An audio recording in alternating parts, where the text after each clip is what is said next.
Train যেন সংস্কারের জটে আটকে গেছে। নতুন নির্বাচনের আকাশে কালো মেঘ ঘন হয়ে উঠছে। রাজনৈতিক দলগুলোর সঙ্গে অন্তর্বর্তী সরকারের দূরত্ব বাড়ছে ক্রমশ, সঙ্গে বাড়ছে সন্দেহ এবং অবিশ্বাস। দেশ পরিচালনা করতে গিয়ে অন্তর্বর্তীকালীন সরকার নানা ক্ষেত্রে রীতিমতো নাকানি চোবানি খাচ্ছে। কোথাও শান্তি নেই, নেই স্বস্তি। সব কিছু মিলিয়ে এক ধরনের অনিশ্চয়তা বাংলাদেশের রাজনৈতিক আকাশে। কী হতে যাচ্ছে সেটাই এখন সবচেয়ে বড় প্রশ্ন। এই অনিশ্চয়তার মধ্যে বিজয় দিবসে জাতির উদ্দেশ্যে ভাষণে অন্তর্বর্তীকালীন সরকার প্রধান নির্বাচনের সম্ভাব্য একটি সময়সীমা ঘোষণা করলেন। আগামী ১.৫ বছরের মধ্যে অর্থাৎ ২০২৬ সালের প্রথমার্ধের মধ্যে একটি নতুন নির্বাচনের ব্যাপারে আশাবাদ ব্যক্ত করেছেন প্রধান উপদেষ্টা। পরদিন ডক্টর মোহাম্মদ ইউনূসের ভাষণের ব্যাখ্যায় তার প্রেস সচিব বলেন, ২০২৬-এর ৩০ জুনের মধ্যে দেশে জাতীয় নির্বাচন হতে পারে। প্রশ্ন হলো, নির্বাচন আয়োজনে এত সময় লাগবে কেন? নাকি পর্দার আড়ালে অন্য কোনো খেলা শুরু হয়েছে? প্রধান উপদেষ্টার ভাষণের প্রতিক্রিয়া বিএনপি নির্বাচনের সুনির্দিষ্ট রোডম্যাপ চেয়েছে। অন্যদিকে সরকার ও শিক্ষার্থীদের সমর্থনপুষ্ট জাতীয় নাগরিক কমিটি বলেছে, শেখ হাসিনার বিচার শেষ হওয়ার আগে কোনো নির্বাচন হতে দেওয়া যাবে না।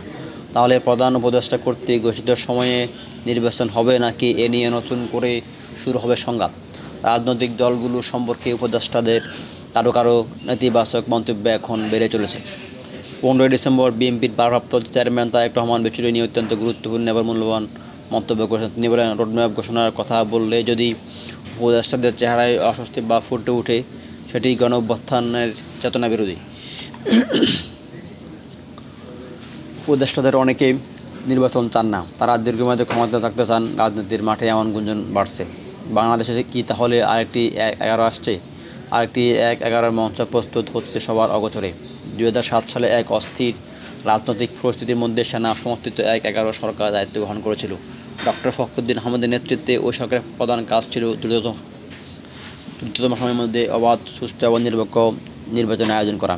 কিন্তু দায়িত্ব গ্রহণের পর ১/১১ সরকার সুশীল এজেন্ডা বাস্তবায়নে মনোযোগী হন। -2 ফর্মুলার মাধ্যমে বিরাজনীতিকরণের প্রক্রিয়া শুরু করে। ব্যবসায়ী, শিল্পপতি সহ বিভিন্ন শ্রেণী পেশার মানুষের অধিকার হরণের উন্মত্ততায় মেতে ওঠে। কিংস পার্টি গঠনের মাধ্যমে ক্ষমতা কুক্ষিগত করার চেষ্টা করে, যার ফলে সাধারণ মানুষ সে সময় ১/১১ সরকারের উপর ক্ষুব্ধ হয়ে উঠেছে। তাদের মাইনাস ফর্মুলা শেষ পর্যন্ত জনগণ প্রত্যাখ্যান করে। পরাজিত সুশীলরা কি একই রকম নাটক মঞ্চস্থ করতে যাচ্ছেন? ২০০৭ সালে ১/১১ সরকারের অন্যতম কুশীলব ছিলেন প্রধান আলো এবং ডেইলি স্টারের নিয়ন্ত্রিত সুশীল সমাজের প্রতিনিধিরা।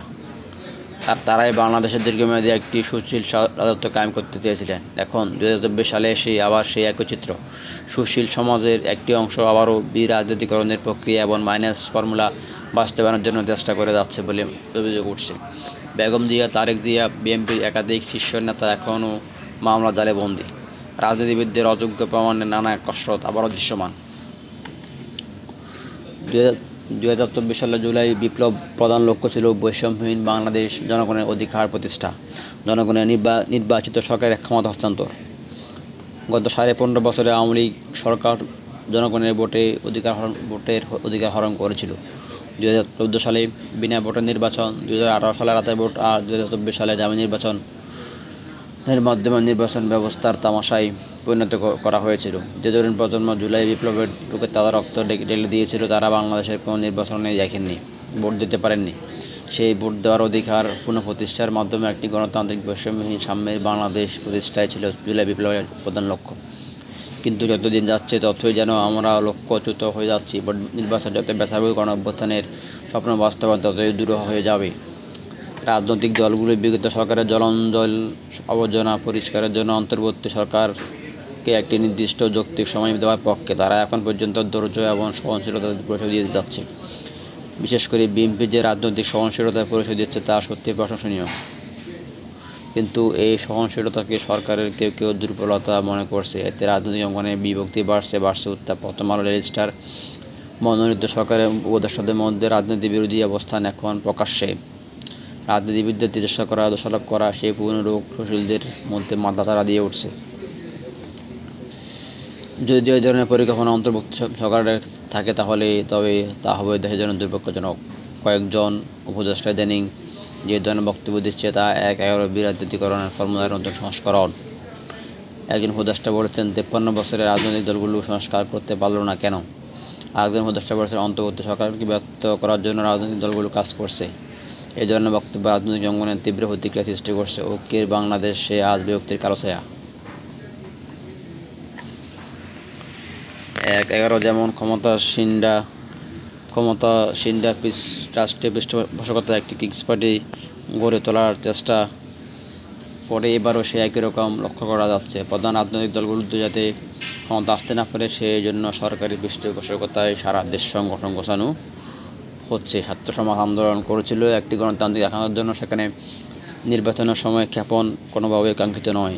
11 সমর্থক যদি বাংলাদেশে আবারও সুশীলের বিরাজনীতিকরণ করতে চান, সেগুলো কারখানা ব্যবসা বাণিজ্য অচল করে অনির্বাচিত সরকারকে দীর্ঘমেয়াদে রাখতে চান, তাহলে দেশের মানুষ তা গ্রহণ করবে না। কিন্তু দুর্ভাগ্যজনক হলো সত্য যে যেভাবে চারিদিকে জাল বিস্তার করা হয়েছে তাতে অনেকে মনে হতে পারে যে আরেকটি 1-11 মঞ্চের প্রস্তুত হচ্ছে। গণতন্ত্রের স্বপ্ন গ্রাস করছে নতুন 1-11 ষড়যন্ত্র।